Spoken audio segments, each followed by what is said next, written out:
Olá pessoal, daqui é Leonardo Montes, trazendo mais uma reflexão, hoje dia 7 de outubro de 2018, e dando continuidade ao nosso estudo sobre o Código Penal da Vida Futura, nós falaremos hoje sobre o item 17. Se você quiser ouvir outras reflexões, acessa youtube.com/Voz Espiritualista e também o nosso blog vozespiritualista.blogspot.com. Item 17. O arrependimento pode dar-se por toda parte e em qualquer tempo. Se for tarde, porém, o culpado sofre por mais tempo. Até que os últimos vestígios da falta desapareçam, a expiação consiste no sofrimento físico ou moral, que lhe são consequentes, ou seja, na vida atual, ou seja, na vida espiritual após a morte, ou ainda em nova existência corporal. A reparação consiste em fazer o bem àqueles a quem havia feito o mal. Quem não repara os seus erros numa existência, por fraqueza ou má vontade, achar-se-á, numa existência ulterior, em contato com as mesmas pessoas que de si tiverem queixas, e em condições voluntariamente escolhidas, de modo a demonstrar-lhes reconhecimento e fazer-lhes tanto bem quanto mal lhes havia feito. Nem todas as faltas acarretam prejuízo direto e efetivo.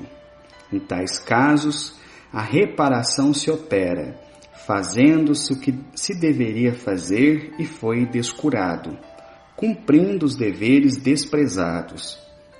As missões não preenchidas, praticando o bem em compensação ao mal praticado, isto é, tornando-se humilde se foi orgulhoso, amável se foi rude, caridoso se foi egoísta, benigno se perverso, laborioso se ocioso, útil se foi inútil, frugal se intemperante, exemplar se não foi.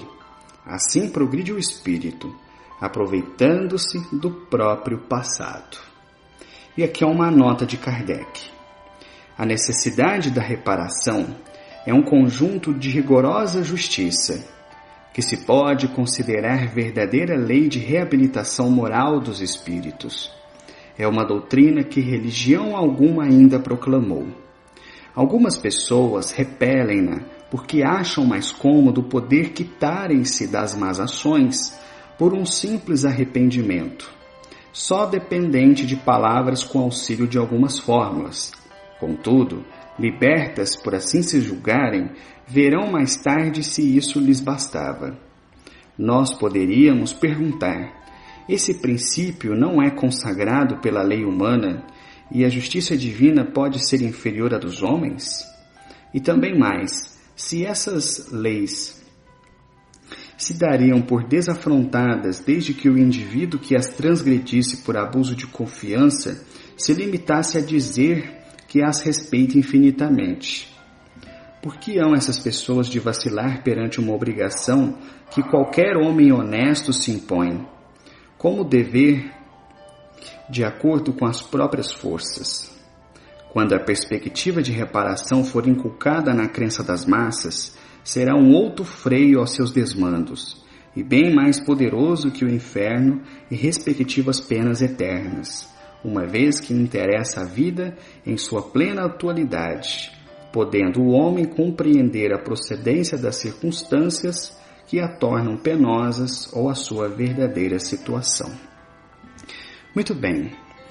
Item 17 também é um item bastante denso, como vocês podem perceber, mas tem alguns ensinos aqui muito importantes para a nossa compreensão, a fim de prosseguirmos nesse estudo. A primeira coisa que ele coloca: o arrependimento pode dar-se por toda parte e em qualquer tempo.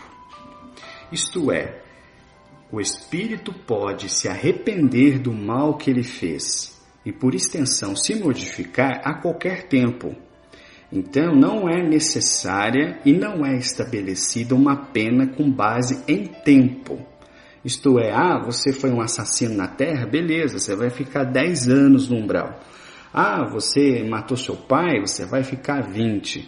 A justiça divina não funciona assim porque não privilegia o castigo, e sim a educação do espírito culpado.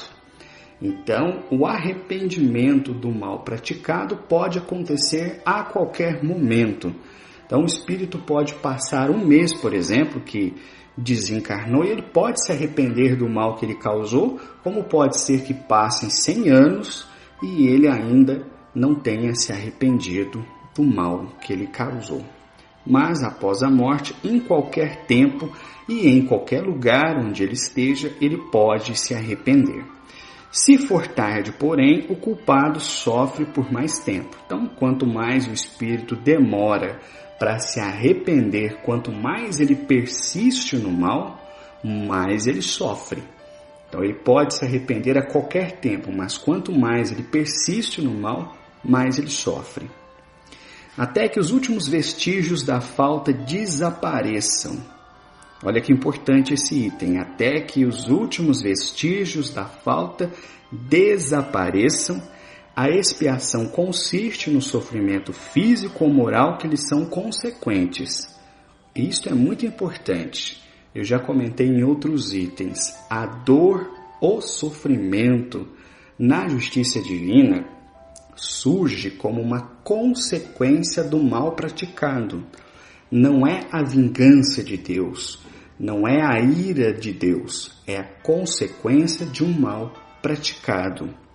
E até que o espírito se livre completamente daquelas imperfeições que deram origem às faltas que ele cometeu, ele sofrerá. Mas a partir do momento que ele se libertar da maldade que existe em seu coração, ele deixará de sofrer. É como se Deus dissesse: muito bem, você cometeu os seus erros, agora você vai encarar as consequências. A hora que você se arrepender verdadeiramente, não é da boca para fora, quando você se arrepender verdadeiramente, você vai parar de sofrer. Mas até que você se arrependa, você ainda sofrerá. Por isso que alguns espíritos demoram décadas para começar o processo de regeneração, enquanto outros se regeneram muito mais rapidamente. E é por essa razão que nós não devemos julgar ninguém. Mesmo aqueles que a gente imagina conhecer muito bem podem nos surpreender. E vou dar aqui um exemplo pessoal que eu já contei aqui nas reflexões. Eu tive um parente que infelizmente se enveredou pelo vício do álcool e acabou sofrendo muito, fez muita gente sofrer durante a vida e veio a desencarnar em função de seu vício e de todo o dano que o álcool causou no organismo. Pois bem, nós todos imaginávamos que ele estaria durante muito tempo preso às necessidades do vício e, portanto, sofrendo do outro lado. Mas qual foi a nossa surpresa quando soubemos, através de revelações espirituais, que pouquíssimo tempo, questão de poucos anos após a sua desencarnação, ele já havia se libertado completamente do vício que o prendeu e que o martirizou a vida inteira na Terra. Então, em poucos anos no além, ele se libertou do vício, se libertou do sofrimento e conseguiu caminhar rumo à regeneração de si mesmo. Talvez em nossa cabeça, em nosso coração, ele ainda estivesse sofrendo no umbral ou rastejando em algum boteco por aí, atrás de alguém de quem pudesse absorver as energias da bebida para satisfazer a sua vontade, mas não, ele já havia se regenerado. Então nós temos que tomar cuidado e não prejulgar ninguém, porque por mais que nós conheçamos alguém, a gente não sabe como ele vai reagir do outro lado. Que ele vai sofrer se houver feito mal a si ou aos outros é um fato, mas quanto tempo ele levará para se regenerar, isso nós não sabemos. Muito bem. Ele continua, ou seja, na vida atual, ou seja, na vida espiritual após a morte, ou ainda em nova existência corporal, isto é, o sofrimento ele pode se dar em vários momentos, nós já comentamos isso aqui anteriormente. Agora, a reparação consiste em fazer o bem àqueles a quem havia feito o mal, porque nós não podemos voltar no tempo. O espírito ele não entra numa máquina do tempo e volta ao período em que ele cometeu os erros, então ele tem uma chance de não cometer novamente. Não é assim que funciona. O passado, ele realmente se foi, mas ele terá uma nova oportunidade, em uma nova vida, de entrar em contato com as pessoas a quem tiver prejudicado, e se espera, do ponto de vista da espiritualidade, que estando mais forte, não se repita os mesmos erros. Esta é basicamente a razão pela qual nós encarnamos. Vamos tirar a ilusão. Nós somos espíritos ainda muito imperfeitos. A gente não vem para a Terra para cumprir missão. A gente vem para a Terra para resgate. A imensa maioria dos seres humanos são espíritos com muitas dívidas. Estão longe de serem missionários. Então, às vezes, eu encontro muitas pessoas que por uma questão de mediunidade ou de espiritualidade se acha melhor do que os outros, mas pode tirar o cavalinho da chuva, porque a imensa, grande maioria dos espíritos reencarnam na Terra para pagar dívidas, eu inclusive. Então a gente vem como resgate, não é como missão. Missão é um Chico Xavier da vida, um Eurípides Barçanufo, um Zélio de Moraes, um Bezerra de Menezes. Esses aí vêm em missão, que são muito acima de nós, estão em outro nível de humanidade. Mas para a gente, para a grande massa, é resgate mesmo. Por isso que a reparação consiste em fazer o mal a quem prejudicamos. E aí talvez você que está me ouvindo agora esteja pensando que você tem um filho difícil, um pai difícil, uma condição financeira problemática, diversos problemas de saúde. Talvez você questione a sabedoria divina, a justiça divina, mas pode ter certeza, se você não merecesse isso, você não passaria por isso. E aí está a sabedoria da espiritualidade em tirar força a partir do entendimento, a partir do estudo, a partir da compreensão, para que a gente possa se fortalecer e, dentro dos nossos limites, segundo as nossas capacidades, fazer bem àqueles a quem tivermos prejudicados. Então, é nisso que é a reparação, fazer o bem a quem a gente prejudicou no passado. Quem não repara os seus erros numa existência por fraqueza ou má vontade, achar-se-á numa existência ulterior, isto é, posterior, em contato com as mesmas pessoas que de si tiverem queixas e em condições voluntariamente escolhidas, de modo a demonstrar-lhes reconhecimento e fazer tanto bem quanto mal lhes havia feito. Isso é um processo muito interessante. Vamos supor, no passado eu cometi algum erro gravíssimo com uma pessoa. Eu adquiri, portanto, uma dívida para com ela. Essa dívida a ser paga será como? Em algum momento, numa reencarnação futura, eu estarei na condição de fazer algo por ela.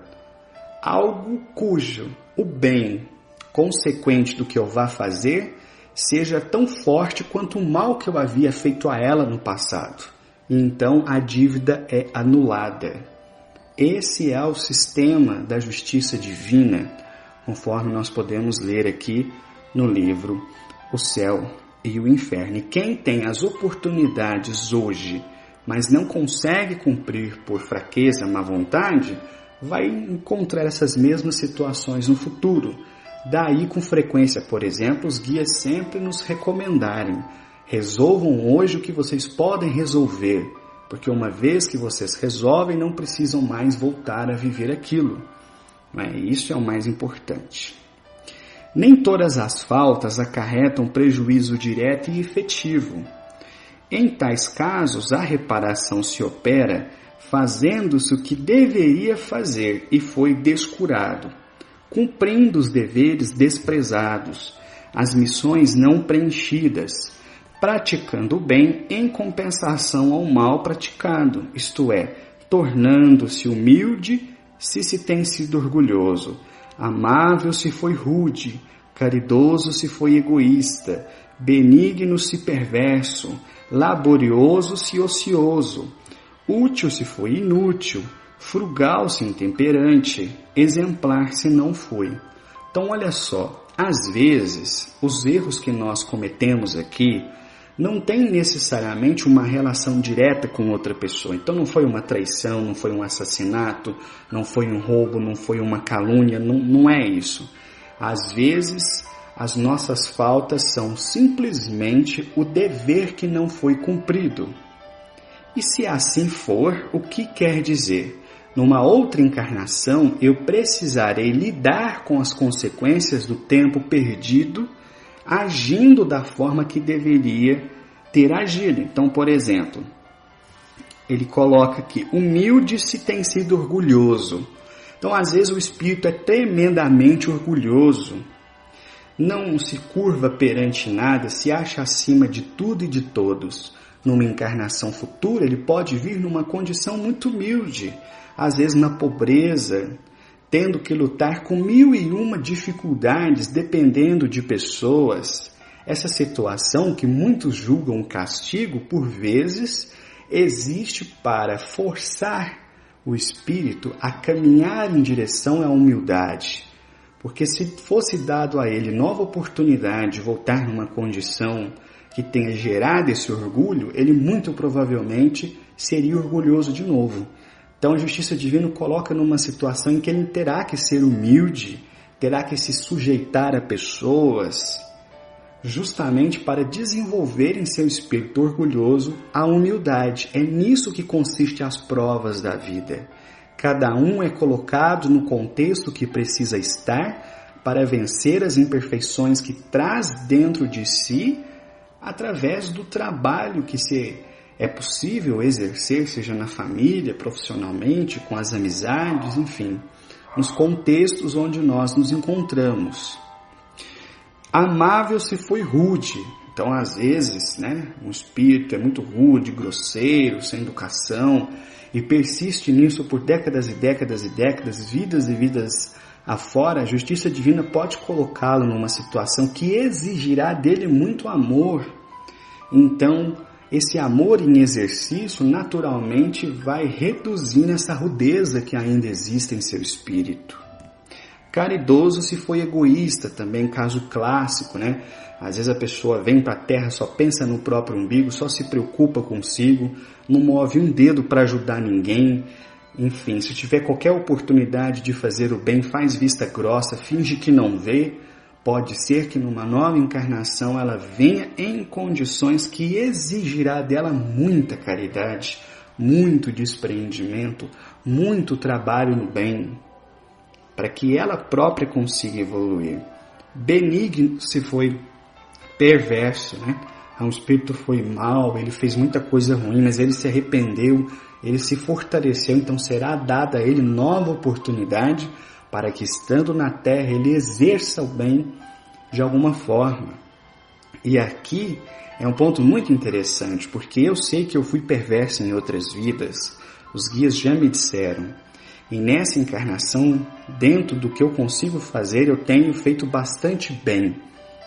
Trabalho no bem, desinteressadamente, visando sempre a caridade para que eu próprio consiga evoluir e exercite em mim mesmo as virtudes que ainda estão adormecidas. Então, às vezes, a gente vê pessoas trabalhando na espiritualidade com muito afinco, com muita vontade, mas normalmente elas não são missionárias.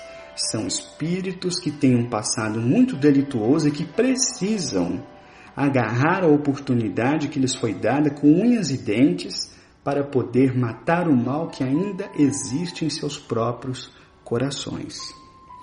Laborioso se foi ocioso, Então, às vezes tem aquelas pessoas que gostam de passar a vida com os pés para cima, acham que não tem obrigação com nada, não fazem nada de útil à sociedade, e lá no livro dos Espíritos, eles vão dizer que toda ocupação útil é trabalho. Então, trabalho não é aquilo que se faz apenas profissionalmente em busca de dinheiro. Qualquer ocupação útil que produza algo de bom à sociedade é trabalho. E ninguém está dispensado do trabalho, não importa quão rico ele seja, desde que de alguma forma faça algo útil à sociedade. E aí a pessoa passa uma vida só naquela, né? Tem vida, como é que era aquele vídeo, né? Tem vida mais barata, mas não presta, não? Tem muita gente que vive assim. Mas aí numa próxima encarnação, tendo vivido uma vida boêmia, só se aproveitando dos prazeres da vida, vem muitas vezes em condições de hiperpobreza, trabalhando até para ter dinheiro para comer um pão, para aprender justamente o valor do trabalho, da ocupação, de produzir alguma coisa. E assim sucessivamente. Então espero que com esse estudo eu tenha conseguido pelo menos passar uma noção breve desse mecanismo da justiça divina, já pensando no processo de reparação.